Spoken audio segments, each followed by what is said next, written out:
Hello and welcome to Prima Donna News, where we give our unbiased opinions on the trending topics and give you a little food for thought for you to think about. Timbaland has announced that he is now working with the AI artists that aren't actually real.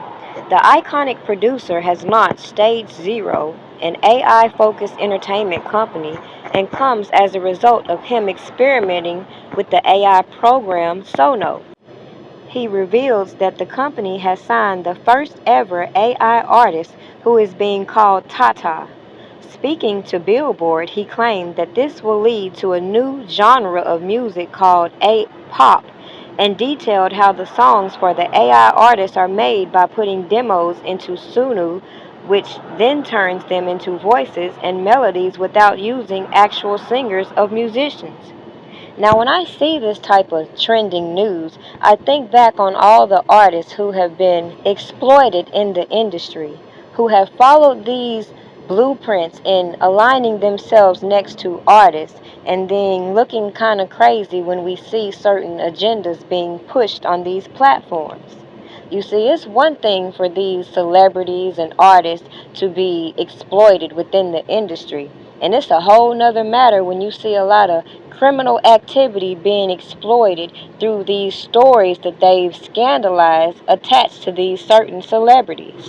For example, Timbaland knows all about the exploitation of the artist and the janky tactics that some of these managers will use. Looking back, you can think about all the artists who fell under Aaliyah's uncle's record label and how they felt exploited just to come to the realization that they have signed some janky contracts.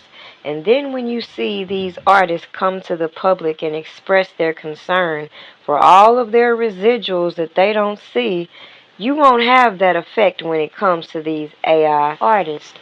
It won't be necessary to put so much work into building up these legacies just to tear them back down for other people to gain these assets that other people have worked so hard for.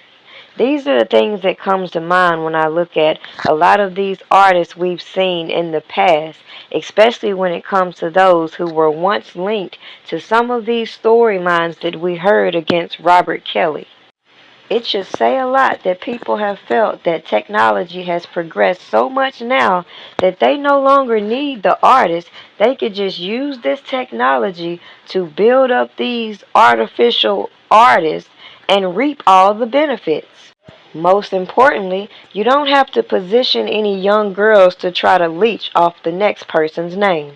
Now, true enough, this isn't the first time we've heard people talking about these AI artists, but this is the first time that I've heard someone actually talk about an AI record label. So it just makes me wonder about the janky ass previous managers that other people have had and how they're going to intertwine all of this music and intellectual property that they've been passing around behind the scenes, especially when it comes to the likes of Barry Hankerson, who have put all these false hopes into Aaliyah's fans, and even continuously, all these decades later, had to keep attaching her name to R. Kelly instead of letting her legacy stand alone.